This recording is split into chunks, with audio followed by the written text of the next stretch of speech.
Bonjour. Nous allons parler aujourd'hui d'équilibre alimentaire ou comment subvenir à tous les besoins de notre corps sans excès. Alors, de quoi a besoin notre corps? Premièrement, d'énergie.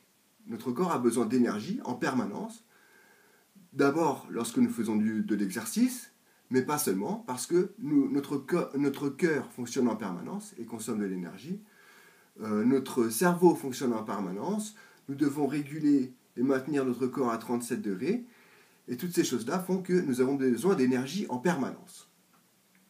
Où trouver cette énergie? Deux formes principales d'énergie, les matières grasses et les sucres. Nous allons voir d'abord le sucre. Il y a deux formes de sucre, le sucre lent et le sucre rapide. Le sucre lent est dit sucre lent ou féculent, parce qu'il se diffuse petit à petit dans le sang et petit à petit dans les organes qui en ont besoin. Ces sucres lents, ce sont les pommes de terre, toutes formes de céréales, le blé, le maïs, le riz et les légumes secs. Ces féculents contiennent non seulement de l'énergie, mais bien souvent aussi des protéines, ou bien des fibres, des vitamines, des sels minéraux et plein d'autres nutriments. Et n'oblige pas le corps à sécréter de l'insuline. Les sucres rapides, quant à eux, arrivent immédiatement dans notre sang, en assez grande quantité, alors que nous n'avons pas forcément de besoin dans notre sang de sucre en grande quantité, à moins que nous soyons en train de faire du sport. Les sucres rapides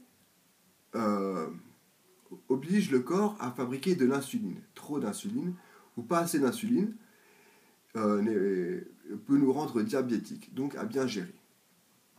Et les sucres rapides ne contiennent pas ou peu de nutriments à part le sucre. Pas de vitamines, pas de protéines, ou pas de fibres, pas presque ou très peu de sels minéraux. Donc préférez généralement les sucres lents aux sucres rapides.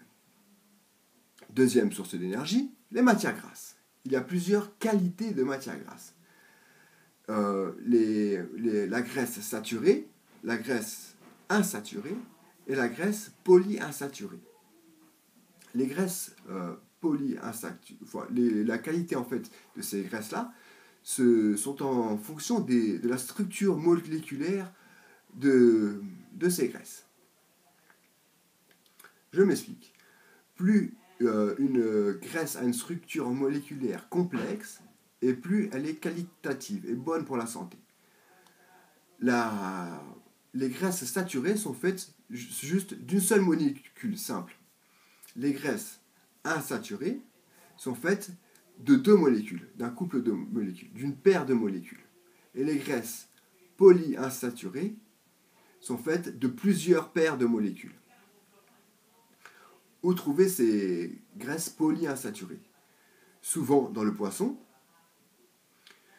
dans les huiles végétales, mais attention à ne pas les porter à trop haute température. Parce que si vous portez à température des huiles contenant des graisses polyinsaturées, la structure moléculaire peut se changer et transformer l'huile bonne, polyinsaturée, en huile nocive saturée. En fait, les molécules se séparent et deviennent néfastes pour la santé. De même, il vaut mieux éviter de manger trop de graisse venant de la viande. Voilà.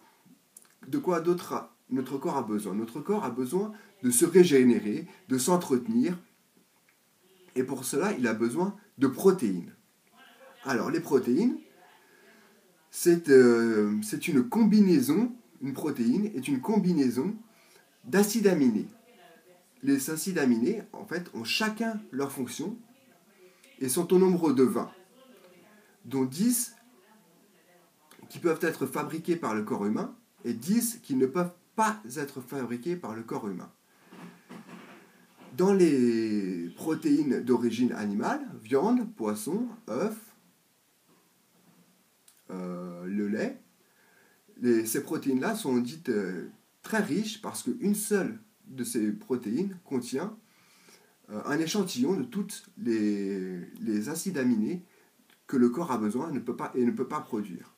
Alors que les protéines végétales, qu'on trouve dans les légumes secs, dans le soja et dans d'autres céréales, elles ont des carences, ne contiennent pas toutes les variétés d'acides aminés.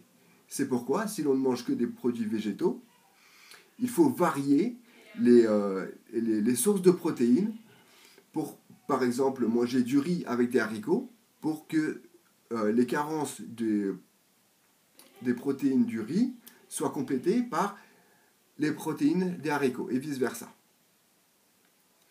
Le corps humain n'est pas capable de stocker des protéines. C'est pourquoi il est préférable d'en manger régulièrement, mais pas en énorme quantité en fait, puisque toutes les protéines supplémentaires que l'on ne peut pas stocker seront éliminées par le foie, et à trop haute dose, par exemple ceux qui font le régime du camp ou qui prennent des protéines pour essayer d'améliorer leur performance physique, ceux qui en prennent trop en fait ça abîme leur foie.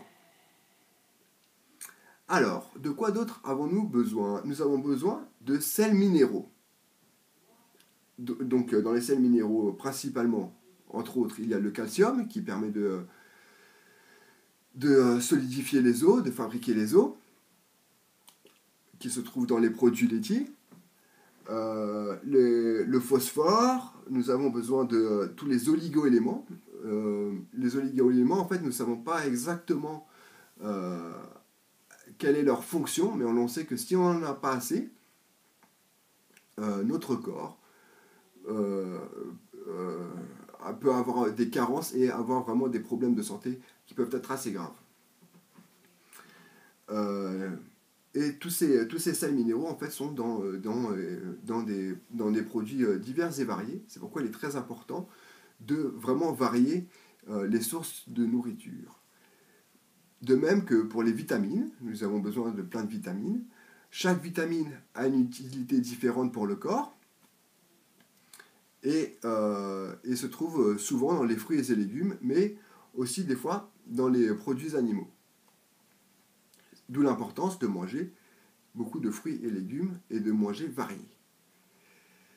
Nous avons besoin aussi, pour faciliter la digestion, de fibres, ce qui évite d'être constipé et à plus long terme des cancers de l'estomac.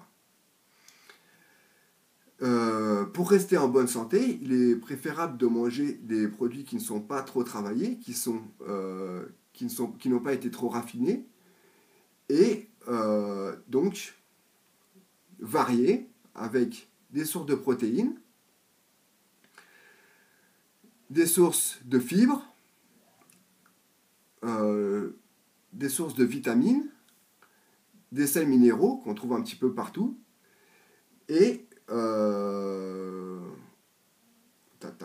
aussi bien sûr de l'énergie, et tout ça sans en abuser. Voilà. Bon appétit, à bientôt, merci.